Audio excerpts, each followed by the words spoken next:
You should be using data loss prevention and information protection. All those things that we were telling you 3 years ago that you kind of went, this seems like hard and difficult to do. But now that this other technology is here, it's brought all of those things back to the table.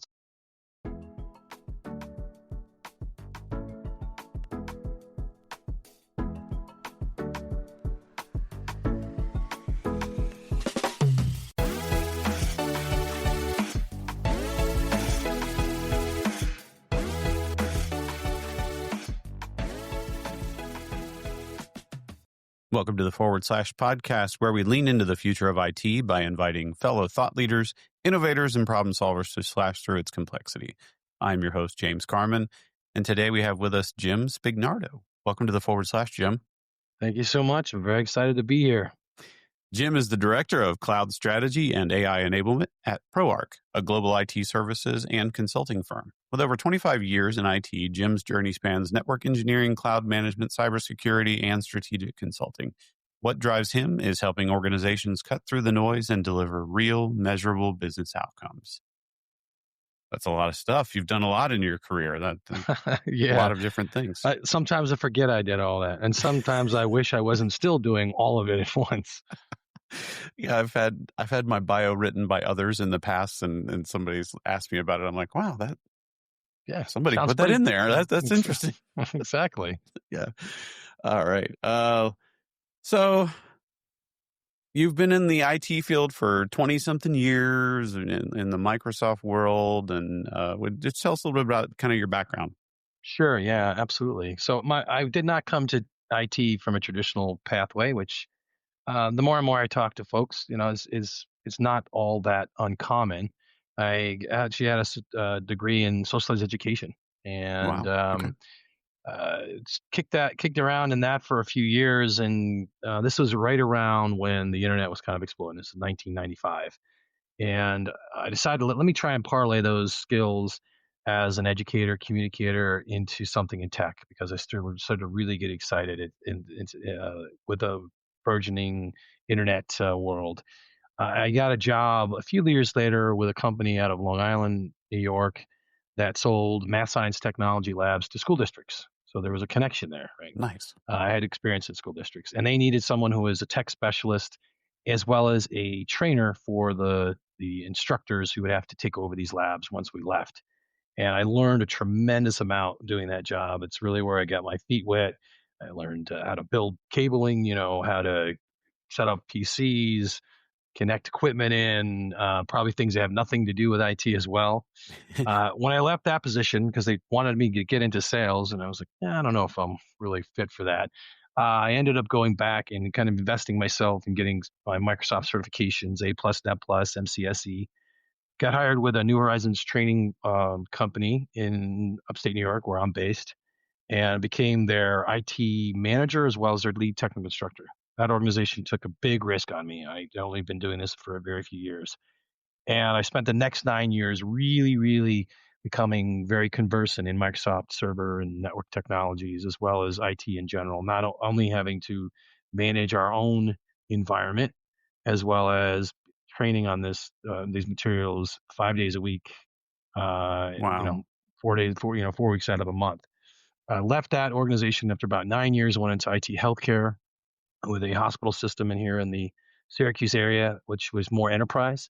Really got exposed to large environments. We had a person for every single thing in IT. Mine was I was the Microsoft guy. My director always told me, "Well, why don't you know that you're the Microsoft guy?"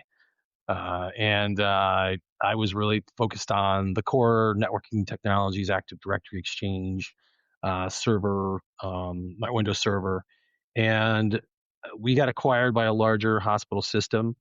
And I saw the writing on the wall that my job was going to be absorbed by corporate IT. And I really wanted to get back into that learning mindset and staying on top of the newest technology. And I felt being at that position, I was becoming very much a expert in a few things, and at the same time, cloud was becoming extremely popular. And so I took a position with the company I'm at today, ProArch, where I started as a senior strategic consultant. working with customers on cloud migrations and a lot of still legacy traditional on-prem stuff. And over time, I took a manager position for a while and led a group of about 40 engineers. And just in the last couple of years, I've really taken a role within the organization of both helping us strategically, but also our clients, being Mhm. very strategically engaged with our customers around how do they take all these investments that they have in technology and extract as much value as possible. At the same time, making sure that their maturity level continue to improve around these technologies so they can remain competitive in whatever industry they were in. And then, just recently, with the advent of AI, or at least the current version of the advent of AI, right? Yeah. Um, I took to that really quickly and became the expert in the room for our organization as far as our uh, generative AI journey, and also developing solutions for our customers to get them up off the ground and figure out where these tools are going to fit into their portfolio of technology, and really how do they become a business enabler. And that's what I've been spending the last couple of years of my career doing, and it's been extremely exciting, to the point of exhausting, trying to keep Oh, up yeah. Yeah, with it's all like of that whack-a-mole. that's going on. Yeah, Mhm. and also learning a lot about what makes businesses tick, Mhm. because this technology means so much to so many in so many different ways, and seeing how companies have approached incorporating it into their business has really opened my eyes to why certain businesses succeed while others struggle to kind of figure out their footing as the pace of change is just accelerating across the world. So Yeah. That's what a career. That's awesome. Uh, so you're no longer the Microsoft guy. You're you're well, you're the AI yeah, guy now. yeah. For the most part, for us being such a strong Microsoft partner, that translates into Copilot, but Yeah. not just Copilot.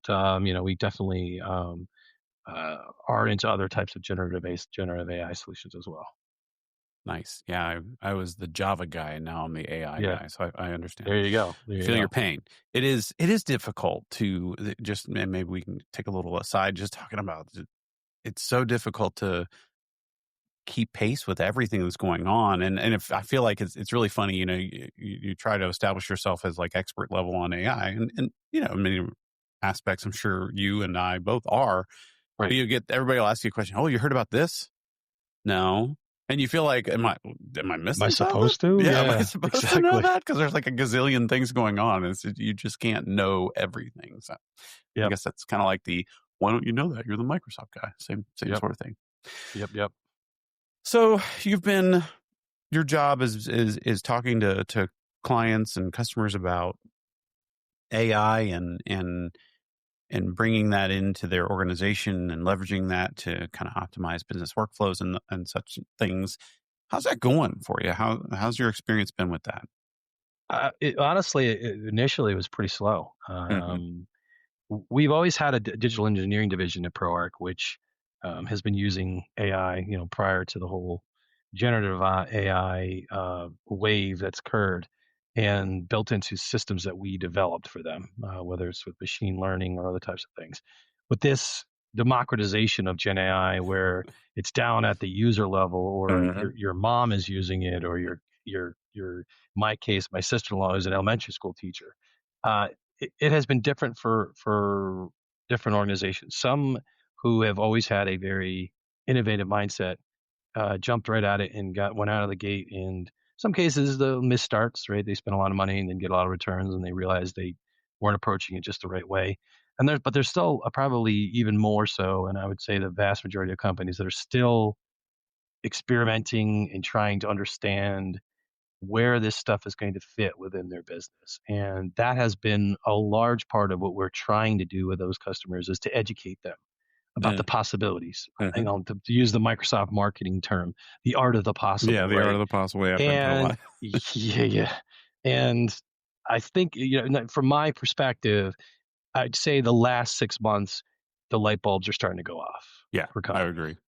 And they're finally saying, okay, I think we've got a use case here where I think people have been exposed enough through shadow AI, possibly, to this technology that they're demanding it, and they also have a certain level of literacy to be able to use it in a way that's responsible as well. And that's kind of where we are in that journey, where we're just starting to see companies coming to us and engaging and saying, "I'm ready. Let's go. We're going to buy 100 licenses. We're going to buy 200 licenses. We're going to, you know, use your program to help us do this correctly. Look at the problems that we're trying to solve with this technology and how we transform the culture of our organization to understand that this is here and it's not going away." Yeah, I agree. I think that 6 months timeline sounds exactly right as my observation and my experience as well of like before it was kind of like these organizations were, they're playing around with AI tools and, they'll install Copilot Mhm. and tinker and they'll do little toy projects and they were throwing a lot of money at it. Oh Understandably, yeah. people need to learn, right? I mean, it does cost some investment to learn. But I think people are starting to settle down and they're going back to kind of this first principle thinking of like, at least this is what we're advising people. I'm sure you guys are too. But like, let's start with a business problem, right? Like, what are we Hmm. trying to solve for? Whose life are we trying to change here? And then, does this add value to the organization? And then, I think I was in a conference last week and the guy said that AI should be like basically in the third sentence, not the first anymore. And it Oh, seems to be like, 100%. what's the business problem? What value does it bring to the organization? And how can we leverage AI to solve this problem? Like, Or yeah, any other tool for or that any matter. other. Yeah, exactly. Right. Any other tool in our tool belt. Because AI doesn't, we don't want to be in, uh, what is it? A hammer looking for a nail all the time, or a nail Yeah. looking which way Right. ever. Yeah, Yeah. the other way around. 100%. Yeah. Yep. So I do think it's settled down. People are kind of they're being a little more pragmatic about it, and they're starting to Hmm. approach these things better. Yep. What about your observation? It felt like that. I know you're in a consulting organization as well, services organization. A lot of clients were kind of just installing products. So we're a Yep. custom software development shop. So our Hmm. experience has been that people have been somewhat hesitant to delve into, well, I can't develop AI application. We're not that sophisticated. That's like black magic voodoo stuff. Like, Right. Yeah. but Yeah. but Yeah. we'll buy Microsoft Copilot. We'll consume products that are already built like that. But I don't know about building things. That sounds crazy. That's where we've done a great job of having those initial conversations because folks will come to us and say we want 25 lessons from Copilot, and I'm kind of, I hate to say this, the term, I'm kind of the gateway drug, right? I help them from a workforce productivity standpoint, but we're not making huge margins on those engagements because ultimately what we want to do is get them past that and move quickly to the maturity level of, well, wait a minute, how do we really tackle huge big business problems with Uh, this stuff and actually, drive, high end efficiency? How do we ingrain it into the services and products that we're creating? And so we have a whole division, a team that does that. I'll be honest, sometimes some folks are like, we don't care about the end user productivity stuff. We just have a big use case. We want to, we sell this product or this service or this software. How do we bake that into our solution? uh, Or how do we solve for X, right? So if it's a manufacturing customer, we know we can reduce the amount of waste that our manufacturing lines is generating by using machine learning and AI, because we know our competitors are doing it. How do you help us to do that? And they just go, yeah, we don't care about anybody else, right? And the company, yeah. and that's not necessarily the wrong approach, but it's the same time if you're trying to transform your business with these tools, you can't silo the technology into a single problem or single business as well, right? It Uh, has to be something that's broad based. But the way you approach that and the timelines, those things are negotiable and can be adjusted. But if at the end of this journey you have one process in your business that's completely automated with AI, but the rest of the company can't even spell it, right? That's probably not the best outcomes. right. So we take it from both sides, right? We take it from the kind of the beginning stages of workforce productivity all the way up to fully integrated systems that are, leveraging AI that can solve big problems. Yeah, I think consumer facing folks, people building software products for consumers, they don't have a choice. The demand is No, there. absolutely. If Yeah, you're yeah. not, if you don't have AI enabled or whatever, or some sort of flavor of the word copilot in your in your architecture, um, you're in trouble right now. So I Yep. think they're forced to. The enterprise folks, leveraging it internally and those sort of things, and building things for their people and their workflows. That's where it starts to. Yeah, Yeah. they've been a little more hesitant, I I think. mean, we're doing this even with our own platform, internal platforms that Hmm. we're building for our customers. Where we have the benefit of being a digital engineering organization, but our objective at this point is everything has AI baked in from the beginning. Right? It's Yep. not an afterthought. And there's definitely an advantage for startups because they can start fresh versus having to Mm. crowbar this technology into existing solutions, which feels clunky and it's tough. It's kind of that concept of the development of the internet. When in the developed nations, we went through all the stages from dial-up all the way to fiber, Hmm. where in reality, the developing countries could skip all those steps and go right to the best technology. Right. Right? Yeah. Yeah. Lucky them. Yeah, right.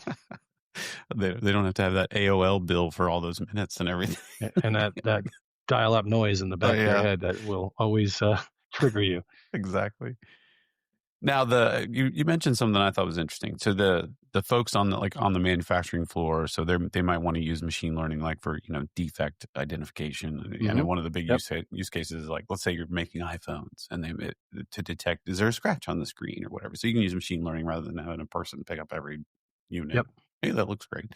Um, but that I find myself, it's like I have to bite my tongue. Like, this technology's been around for like, Oh yeah. Right. 50 years or something, that you could have been doing this long before now. Like what, Hmm. but I'm excited about, there's kind of been this renaissance of AI, right? So, Yeah. we've had a couple false starts with machine learning and artificial intelligence through the decades. But this, now that we've had a lot of data and all that, we're starting to, and I think the generative thing is it's just lighting a fire and it's sparking new interest. Like you said, your mother and grandfather are using it, yelling Yeah. at the AI. Right.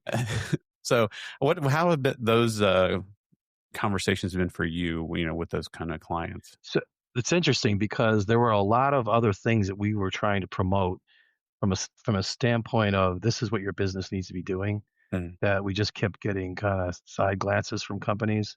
Like, I don't know about that. But, one of them is identity security. Mhm. Another is data governance, and as well as things like machine learning. It wasn't until Gen AI came around that it made those things more important and relevant. And so for all these companies, we're having the hardest time of having those discussions or for them to take those things seriously. AI has forced them to start going, oh yeah, you know what? If our data is a mess, Mhm. Gen AI is not going to work as well. So when you're telling us 2 years ago that we should engage with you as a data governance project, hey, let's bring that back to the table. Let's have that discussion now. And we're We like, need to do data governance here. "Yeah, I'm surprised you guys haven't told us about that before. exactly. And we're trying to keep that data safe and make sure that we're not putting ourselves at undue risk because we're absolutely going to use this stuff, but we have no idea the risk it's introducing in the business. Well, isn't that wonderful? You should be using data loss prevention and information protection. All those things that we were telling you 3 years ago that you kind of went, this seems like hard and difficult to do. But now that this other technology is here, it's brought all of those things back to the table. So again, like you said, machine learning's been around for a long time, but um, having AI around or generative AI really is a force multiplier Mm. in getting information out of that. And so now folks are saying, well, I can't do that without this other thing. All right, let's talk about that other thing. Right. Hmm. Now, it's interesting. So I know there's always kind of been this assertion in the market, and it's kind of been, I don't know, a double-sided, two-headed dragon or something for me. But like the whole thing, like we got to have our data clean. Now, I would say if you're training models, absolutely, you need very clean, very Right. consistent Yep. labeled data, those sort of things. Yes, absolutely. But man, I tell you what, these LLMs, if you're using generative AI, it's Mhm. very squishy, right? I mean, it allows you to have data that's not great as far as cleanliness, and it doesn't really matter. What's been your experience with those conversations? It's to an extent, right? So, and I've seen this more and more as we get folks who are using it internally who are still lacking good prompting skills. Hmm. Because I'll give you an example. If we leave a lot of old data laying around that has information that's no longer relevant, Mm, it's going to surface that information, and sure. it doesn't really know what weight to put on it or priority. But if we were doing our good data governance and we're archiving that and it just left the answers we would get would be more accurate, with less well scripted prompts. Right. Right. So Yeah. right now we tell them you're going to get less hallucinations when you provide better context and are as specific as you want to be or as you can be with the output that you're expecting.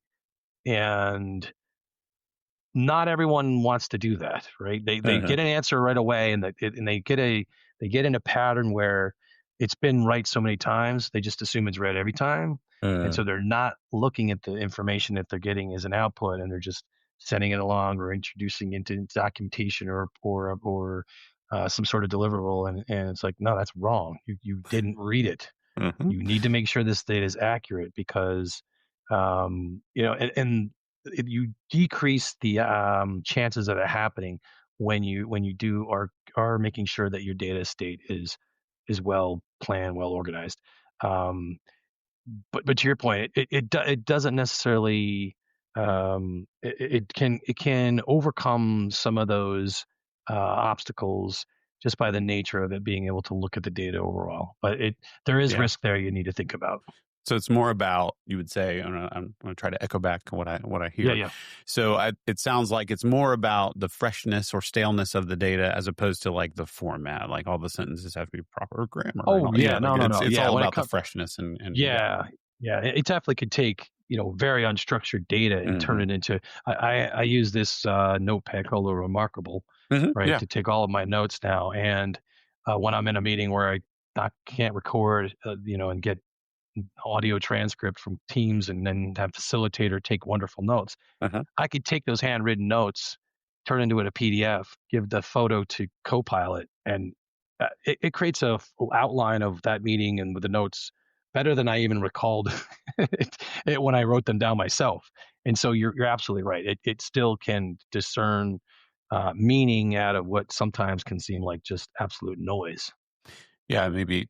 So if I want to take your example and like maybe have that hit home, it would be if you were taking notes and you wrote down the sky is green 5 times and you wrote down the sky is blue once and you fed that note into an LLM and you said, well, what color is the sky? It's not going to say blue. It's going to say green because that's the largest signal Oh that it's yeah, hearing yeah, other than it absolutely. knows that the sky is, but you Yeah, know what I mean? Like yeah, yeah, that's yeah, yeah. would be the idea. Okay. Yep. Yeah. So if you have a lot of garbage kind of hanging around, cluttering up your context, you Right. want it to, And yeah. and that's one of the risks, right? We look at what we are getting from our media today, and just the prevalence of chatbots in social media and on websites that are just kind of amplifying noise. Mm, All AI the risk there is AI may just re-amplify that as well. So again, it's about making sure that what it's being fed is good sources of information, true sources of information, and not just regurgitating the volumes of noise that we have out on the internet sometimes. yeah. And I know like with Microsoft Copilot, you think about like intranets, people in Hmm. document repositories within companies. How many old documents are out there with just garbage from years and years ago that nobody wants to, who wants Yeah, to go through all the hassle of cleaning all that stuff up? You turn Copilot loose on it, and you start asking questions like, what? That yeah, doesn't even make any sense. and We don't even have that business anymore. and these companies know that, and they're trying to Yeah. make that cleanup easier. So I'll give you an Yeah. example. Microsoft just released it's in preview right now, something called Knowledge Agent, Uh-huh. which is embedded in SharePoint and can actually help you go through your document libraries and some of your lists and stuff, and actually put some governance around it, but also tell you, hey, this stuff's old. You should probably get rid of it. Right? And it probably is not too long from now where it's going to say to you, hey, do you want to archive all this data? And you're going to review it and say, one button, go do it, and it's going to take care of it for you. So they understand that there needs to be additional assisting technology to clean this stuff up, and But the funny thing is, they're using AI to help AI, right? So I don't think this is relevant. Yeah. yes, right. Okay. And we'll watch them battle each other. Yeah. Yeah. I can't wait until like this technology gets to the point where I can just say, hey, Microsoft Copilot, go down in my back room in my basement and tell me all the things I need to just throw out that I haven't touched in 20, if it can it do that? And then that's changing Right. lives right there, Yeah, yeah, yeah, yeah. All right. So I know we mentioned when we spoke earlier, kind of prepping for this episode, you mentioned something about kind of the FUD, the fear, uncertainty, and doubt aspect of it, kind of what you encounter with your clients. Talk about that a little bit. What is that still happening? Was that only in the past, or is it still a thing? No, it is absolutely still a thing. Especially our customers that are in regulated spaces Mm, where healthcare, or we actually do have a ton of customers that are power generation facilities, power sure. plants. Oh yeah. We manage about 150 power plants across the United States and Canada, and the comment is, I can't trust it. I've read these stories on the internet, and the things are just going to go completely off the rails. And the next question is, well, what are you doing to control the AI that's being used today? And they're like, what do you mean? Like, people are using it in your organization, right? Oh yeah. Well, I mean, we tell them to be careful, not do it. I'm like, do you have an AI usage policy? No. And I said, well, wouldn't it be better to just put guardrails in place and accept the fact that this is a reality, and use a system that it respects your data and it respects your security parameters, and give your employees the appropriate guidance on what's acceptable and what's not acceptable, than to just pretend that there's no risk already, Right. right? You're worried about the risk that of the known, but you have no idea about the unknown risk that already exists. And we actually can help organizations with this. We have a security AI assessment, which will come through using Microsoft tools. Surprise, surprise. Uh-huh. And that will actually look at all the third party AI that's in use already, and what people are putting into it and how they're using it. And it's not meant to scare them, but just give them information to empower them, and go, I had no idea that our research and development team was using that tool. No wonder why we've gotten 10% more productivity, or product solutions out of that team in the last 6 months. But at the same time, they're also putting all this IP in that system, and we now it could end up in our competitors' hands. So the tail there is, yeah, it's working. Let's just make sure that you have control of it and get it out there and put it in place. And so, like I said earlier, there's a lot of education that still has to Hmm. occur. It's probably going to still be the case a year from now. We're still going to have to be spending time educating our customers, and the general public as well. We like to do just a lot of outreach through social media and webinars and what have you, just to provide some base context to what's going on in the world, where are we headed, and how do you navigate it. Yeah, I think, and if we go back to kind of like the first principles, and we've gone through this, anytime you want to standardize, you want to try to make doing the right thing the right way easy, right? And same thing like with Yeah, DevOps and all correct. those, any sort of standards you want to have, don't stick your head in the sand and just hope they'll do it right. Make it easy for them to do it the right way. Put like you said, the guardrails and the facilities in place to make it easy for them to do the right thing. Have you, and this one comes up sometimes. I've noticed this with some clients, especially in regulated industries. When you tell them about a problem, now they know about it. There's a legal problem for them. You know what I mean? Like if I Yes, know about it, I'm supposed to be right. doing my best effort. I'm doing air quotes That, here for the yeah, audience. I'm supposed to be doing my best effort at mitigating that issue. So if you tell me yep, about it, now I gotta go clean this up.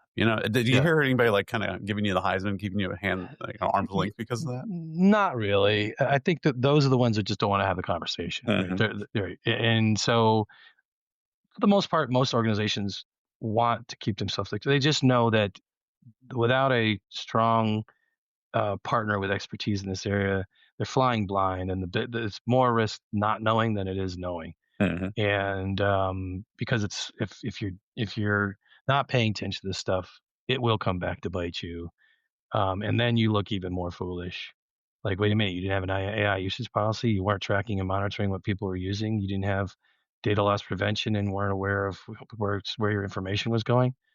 And if the answer is no, that's worse than saying, yeah, we did, and we were making an effort to but it's something still happened, right? Mhm. At least that then you could say, well, we were doing our best, and just like everyone else, it's not if, it's when Right. something would happen, right? And also being able to how you can deal with that more quickly and resolve it and get back to an operational state. Yeah. Yeah, I think that's absolutely the tactic to take with companies like that. You make sure that they understand it. Knowing is better than not, and you Oh, just kind of absolutely, yeah, like, for oh, let's sure. just hope we don't get sued. All right. Well, this our we need to transition to our next segment of the show. The next segment is what we call our ship it or skip it. Ship or skip. Everybody, we gotta tell us if you ship or skip. So you mentioned you are a Microsoft partner.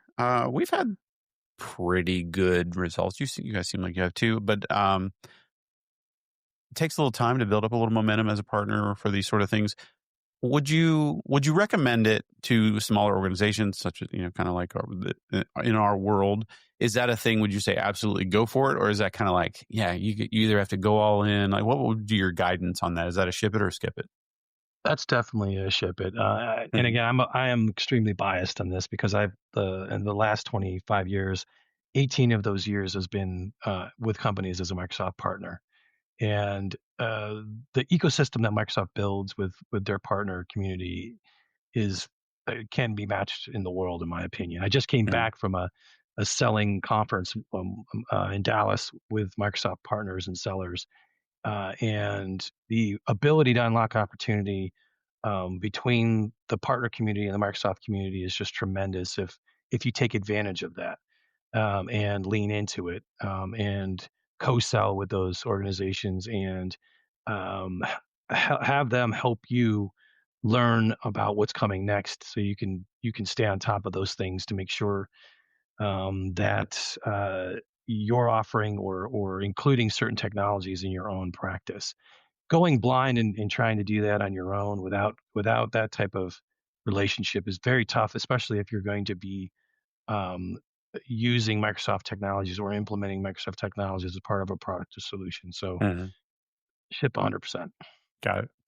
Yeah, I think it's for us. It's been a good experience being a Microsoft partner. I would say overall, it do, it does get to I don't know, especially with like some of the bigger cloud providers.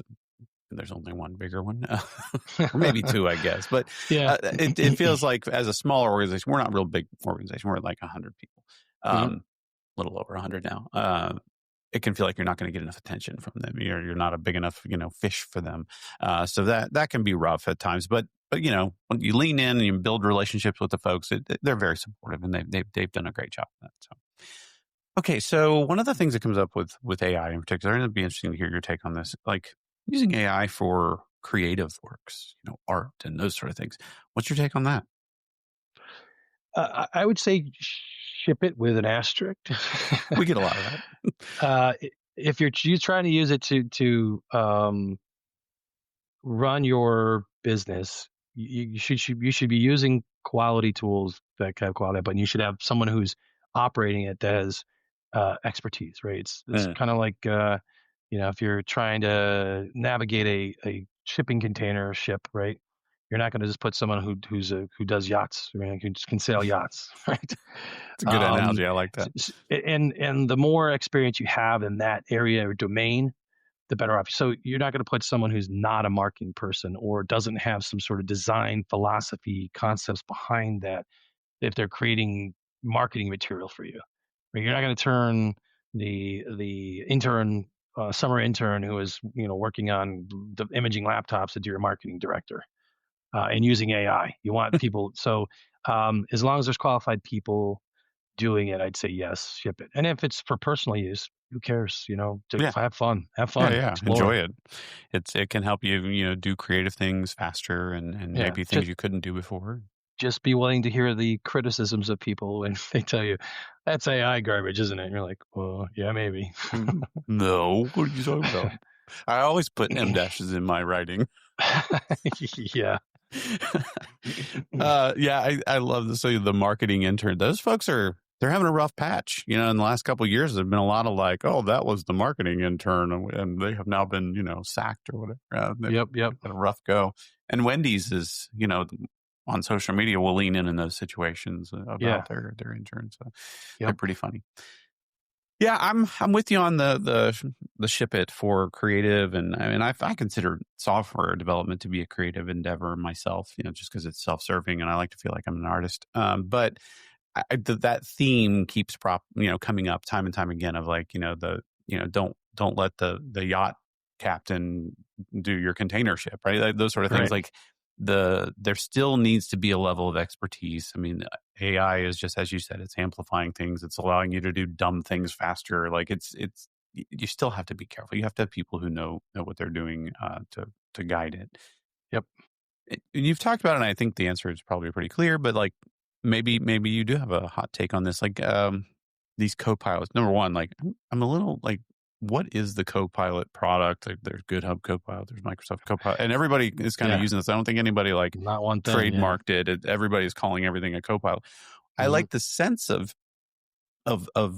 calling these things Copilots, because that kind of implies I'm still the pilot. I'm still in charge. Yep. You're helping me. You're a partner in this, and you help me. I'm not turning everything over to you. So I like that concept. But like, what about implementing this within your business and your organization? I would assume you're a ship it, or maybe you're not. I'd definitely ship it. Yeah. So I mean, there's kind of three stages. There's AI co-pilots, and again, whether you're talking about Microsoft or any other company that's using that term, there's co-pilots in the assistance of just general work, just improving the general work. But then there's kind of the human-led, agent-assisted type of work, which I think has a lot of value, but we just don't push that out there without explaining what exactly it is and how to do it correctly.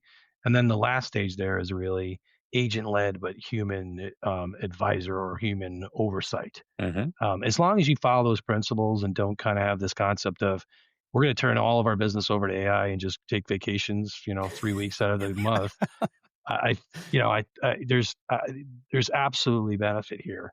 But one critical thing that I think a lot of organizations are missing, and we're trying to emphasize as much as possible, is you have to have someone who is the owner of this and who is driving adoption within your organization.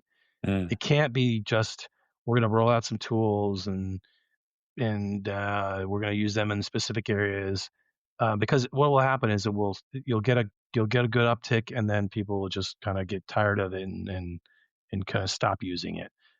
We actually offer virtual AI, chief AI services officer, right? Because what we've realized is if there's someone in there actually driving the adoption, validating the value and return on investment, and creating a structured pathway and roadmap for the future, you're much more likely to be successful in this.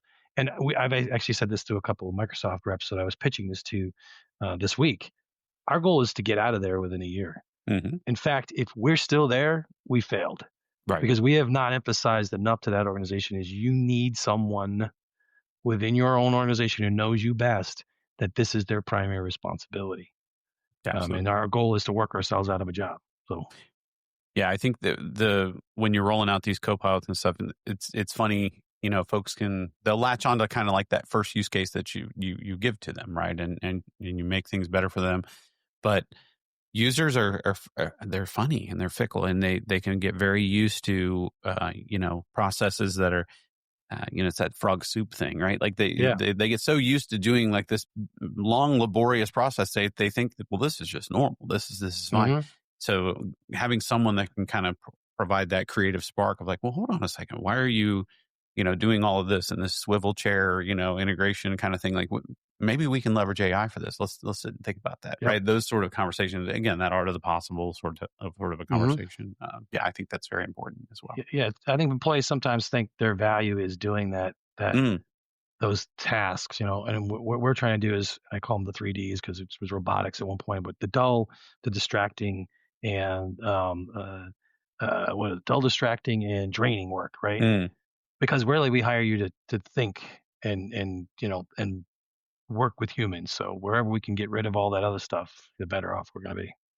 Yeah, it's been hard. I mean, we're kind of in a knowledge worker economy, and like it's been hard for us to shake that industrial revolution of like we were cranking out people that they thought Yep. me swinging this hammer 1,000 times a day. This is the value I provide to this organization, but it's Right. not now. You're a human being with a big brain Yeah. up here. Big That's frontal why, cortex. yeah, Absolutely. that's why we like having you around.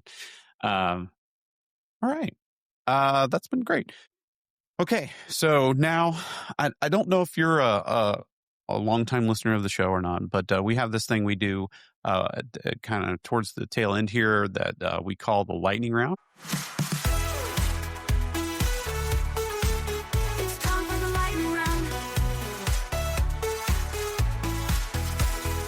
Rapid fire, don't slow down. Answer quick and make it count. In this game, there's no way out. It's time for the lightning round. If you have listened to the show, you know how important this is. This is the make it or break it time Oh, for absolutely. you. Yeah. I'm sure this is what you've been nervous about. And I'm not going to sugarcoat it. This is serious. Okay. I'm not going to put away the smile, the laughs. Let's go for it. Right. This is the stuff that really counts. You know what I mean? Mhm. Like this is like so far we've gone through middle school, right? And no college is gonna be like, you know what, you had a bad grade on that, math test in 6th grade. I don't think we're gonna admit you. But this is the stuff that counts. So All right. very serious, correct answers, but there are correct answers to these things. So and we will score you. All right. No pressure. Yeah. I actually work better when I have a score. It makes me step up my game. So let's do this. Yeah. I mean, and I don't. Again, I'm not going to sugarcoat. It is pressure. It's a lot of pressure, and I want to emphasize that to make sure that this gets its due respect. Okay. So, what's your favorite car? My favorite car. I'm probably going to get this one wrong right out of the gate. I'm not really a car person. I find cars to be a necessary tool. Uh-huh. I would say as I get closer to retirement, my goal is to live in a community where I can walk as much as I can, and I use a car as little as I can. But I'm also a James Bond fan. So if I had to pick a car, it would have to be an Aston Martin DB5. So Okay, we would have also accepted a Veyron. But those are the two. You had actually the one correct answer other than the Veyron. Those are the two. So you got it. That's not good. so good so far, but here we go. You're doing fine. I mean, on average. Yes, got it. Name a word that starts with the letter Q. Qbert. Ooh, nice. All right, now you're going old school. I appreciate the 80s reference. I played a gazillion hours of Qbert myself. Are you a dark chocolate or a milk chocolate kind of guy? Dark all the way. The darker the better. 90% cacao. Yeah, let's do it. It's hard to find that in your normal grocery store. You got to go to a specialty joint. Aldi sells, I think, an 85% bar. That's acceptable. It's acceptable. Yeah, that's passable. Yeah, I agree. How would you rate your karaoke skills on a scale of 1 to Mariah Carey? In my own mind, yeah, it's right up there. Although I'm not a big fan of Mariah Carey, so but if I had to be compared to Mariah Carey, in my own mind, I could probably be her understudy in Vegas. Okay, I like that. Super Mario Brothers, or Zelda? I like a good story, so it's got to be Zelda. It's got to have a. I mean, I know Mario Brothers, but is it really that good? I think Zelda's kind of outshines it in the story and the journey and the quest. That's a good answer. Like Mario Brothers, it's like, oh, the guy stole Peach again. Let me go find her. Right. Like it's one of those things. Isn't there a permanent solution to this problem? Yeah, like, hey, let's not hang out where Bowser hangs out. I mean, Exactly. Yeah. Are you an ask permission or beg forgiveness kind of guy? I used to be an ask for permission, but as I progressed in my career, I've definitely leaned more towards beg for forgiveness. Because a lot of times organizations are just getting by and trying to get things done, and they don't have the bandwidth to approve or sanction every single activity. And I've gotten to the point where I'm confident in my abilities, where I don't think I'm going to break things too bad if I just go ahead and do this. And then if it turns out right, you know what? We got something done quickly. I like it. If you could travel back in time, what period would you go to? It has to be back, not forward. Right. So, being a former social studies teacher, I think I was always intrigued by the revolutionary period, and to find out what was really going on. What was it? Was it were the revolutionaries the actual good guys? Were we all the good guys? Uh-huh. What was the purpose of how we founded the United States, as pure as we say it was, or was there some other sinister stuff going on there? I'd like to get into the back alleys and conversations and find out, what was really transpiring that we wanted to kick the British out. So, I love the cynical nature of that. I had a great history. I think I heard this from my history teacher. I attribute to him in my brain, but he said, history is not written by those who are right. History is written by those who are left.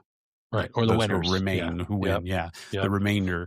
So yeah, that's an interesting, all right. Yeah. I guess I never really thought about it. I just took the story hook, line, and sinker. So now I got a new conspiracy theory to kind of go down that rabbit hole. I think a lot of these interesting, mockumentaries or these historical fiction kind of shows have got you thinking in that regard, right? Like, what was, or even Alexander Hamilton, the play, really kind of exposed some threads there that you didn't know necessarily. Right. What's your favorite day of the week? This is very controversial in my mind, and I've actually thought about it. I hate that people dump on Mondays. Mm-hmm. I hate feel that. Bad for the underdog. This is a Friday. We're recording on a Friday. I hate that Friday gets all the love. I feel like Saturday and Sunday they don't really do anything. They just show up. So it's those middle days that I really think don't get enough love. And a good Tuesday cannot replace anything. It just happens to be between a Monday and a Wednesday where everybody's angry and hating, and Wednesday we're like, oh, we're over the hump. Yeah. So I like to show love. I'm a Mets fan, so I like to show love to the underdogs, and I think Tuesday and Thursday are underloved. I love that. Yeah, because you're right. Like Wednesday, it's got the whole hump day. They got the camel talking and all that. Like, yeah, I like it. Okay, we are it's Friday, October 24th. As you said, we are 1 week away from Halloween. So I'm going to ask this question. What was your last Halloween costume? I listened to the previous podcast, and I was actually thinking about this, and I don't recall. I used to get dressed up for Halloween every single year, right up till about a couple of years ago when my kids left the house. And my wife and I lean heavily into great costumes. We've won costume competitions. I think the last one that I got dressed up for, I had a yellow rain suit in my garage, and I now have a graying beard. And I'm like, how can I? Because I like simple yet easily recognizable characters. So I decided to be the Gordon's Fisherman. I knew you were going there. I love it. All right, I love it. So I grayed my hair a little bit more, filled more gray into my beard, threw on the yellow rain suit, bought the hat, and people were like, "Oh, you're the Gordon's Fisherman." Like, yeah, I was going to ask. People knew it like right off the bat, right? Yep. That's a good one. That's fantastic. I love it. All right. Okay. You did okay. Yeah, we'll have to compile everything. Of course. I'll take that. We'll have to. We'll have to go through all the scoring algorithm and everything. We do use it is the modern world, so we do use a large language model that we've trained because it's a natural language. It's a good thing I've been polluting the internet with all of my information to throw it off and make it biased. So it's funny. I watched the new Superman movie last night, and there was this. Have you seen it yet? My son, who's a real big superhero, he said it was fantastic. I thought it was pretty good. Everybody kind of hated on it. I really enjoyed it. I had a good time. There was a scene where Luthor was he's trying to give Superman a bad rap, right? And he shows this setup where he's got all these millions and millions of monkeys on keyboards, just hating on Superman on the internet. So yeah, so that's what I was imagining when you just said that. Yeah, now we have bot armies, right? Yes, exactly. All right. So any we're done with the lightning round. Any sort of what's the vision for the future? What are we looking at from all the stuff we kind of talked about today? Where are you seeing all of this AI thing going? What's the future look like for us? Yeah, I really just think that we're right in the middle of probably one of the most incredible times in human history, transformative times. Mhm. Uh, as far as being able to predict, what's going to happen or what's next, it's hard. Everybody's talking about an AI bubble, and I think at some point there has to be some air let out of the balloon. I Mhm. hope it's not all the air at once. Um, but from a future vision standpoint, there's no going back from this. And we as a society and as a world need to start recognizing and training people to be able to exist with this technology side by side. Mhm. So, we have to fundamentally look at our education system, stop being so resistant to introducing this stuff into that environment, but also train people to have the right skills to work with this technology, whether it's analytical skill, the thinking, whether it's prompting, you name it, right? We have to create a new model of what it means to live in the 21st century and beyond. And uh, some people are going to lean into it, and some won't. And where that leads to, not quite sure just yet. I hope we have a lot of ethical, responsible people at the top of these organizations. Sure Some they days do. I doubt that are going to hopefully, make sure that they're not going to destroy humanity in the Mm. process. So Yeah, like as you were saying that, it's like, are we absolutely, it's transformative. Are we at a point where, right now we're kind of clinging to this notion of like, well, you still kind of got to learn all the basics and know, because you got to mhm, be able to guide this AI thing. But like, I thought of like the one example I could think of off the top of my head, and like in the Navy, like for a long time they weren't teaching navigation by the stars, right? And then right, they got into a situation where they're like, "Hey, what happens if an EMP is dropped on our big boat? How are we yeah. going to find our way?" So they have to like kind of retrain this stuff. Do you think we'll get into an era where we let go of this? You have to know the fundamental, like all the like solid principles, software engineering, and all those sort of things. Are we going to do those things just die off? Are they no longer, or do you think we'll always need those core concepts? I think at a certain level, we're going to need those. Like you take, for example, and I worked in healthcare too. I would walk into one of our patient rooms. And I was just astounded by how much technology that was in that space. Hmm. Stuff that we had three different engineering groups that were essentially responsible for that one room, clinical engineering and IT but at the end of the day, they still had to have manual processes, and they Hmm. had to run drills that if this technology stops working, what do we do? Mm. How do we still continue to care for the patient? And how do we make sure that, because the doctor hasn't done a real surgery with their own hands, right? And only has used a robot, what would that look like? Um, I got to believe that we're going to have to keep those rudimentary, but it'll be gradual, right? So some of those things will definitely probably never do again, right? Hmm. And then there's Yeah. some of those things that we'll have to keep around. And again, it's a risk thing. We have to look at what the risk is. You got to make sure these systems remain resilient, whether or not there is technology leading it or not, right? So Yeah, I watched like The Walking Dead, and I was thinking about what you were talking about. Like, think if a zombie apocalypse happened, I don't know that I'd be very good, right? Like, I don't know how I to know I make a wouldn't. windmill. You know what I mean? I don't Yeah, know how yeah, to yeah. shoe a horse. I don't know how to do all this stuff. So yeah, but we still have to kind of at least have that there in case we need it. I can grow food. I know how to do that. But like, yeah, there's a lot of Same. things that they had to do in The Walking Dead. I'm like, yeah, I'd be screwed. Yeah. That's one of those things too. I think the necessity drives the ability, right? Mm, Sometimes. So true. when you get to that point, people learn new skills pretty quick. It's a matter of life and death. So, Yeah, if a zombie's gonna be chomping on me, I'll figure out how to shoe a horse. so right, I've seen and get enough good at it, videos. and get good at it real quick. Yeah, exactly. What about any takeaways? Any actionable insights or strategies that you'd share with folks based on your learnings and kind of the stuff we were talking about? Yeah, just from a business perspective, if you're in that position where you're at being asked to adopt AI as a technology, or getting pressure from your C-suite or the board or whatever, um, don't feel like you have to do it alone, right? Lean on experts, Mm, but also come up with a logical way to bring this stuff into your organization. don't be afraid to go slow. Take your time, get it right, because the risk of getting it wrong is much greater than not doing anything at all at this point.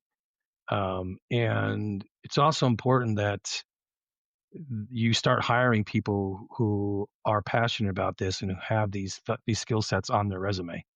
And I've actually talked to our CEO this week, and I said to him, we need to start thinking about making sure that every candidate is AI literate, and that they've already used it and understand how to use it, because there's a cost sink there if we have to do that all ourselves. And Sure. at the same time, we're doing our AI and onboarding and making sure that people are trained in our ways of doing things. But and then lastly, if you don't have an AI usage policy, get one tomorrow, right? Whether you're doing anything with AI or not, make sure you have a policy that clearly states to your users what is and was not acceptable. If it says never use AI and that's it in the policy, well, we at least stated it. At least And the people, right. Exactly. Yeah. And I would say that the AI tools are very good at writing those policies too. They've been asked enough times now. They got without a doubt. Yeah. Oh, use as much as you want. Yeah, for sure. Right. Written by ChatGPT. Always use ChatGPT if you have a question. Yeah, exactly. One thing that I would say to folks, based in the same vein with what you're talking about, is like a lot of this stuff can feel daunting, and we live in this like Pinterest and Instagram world or whatever, right?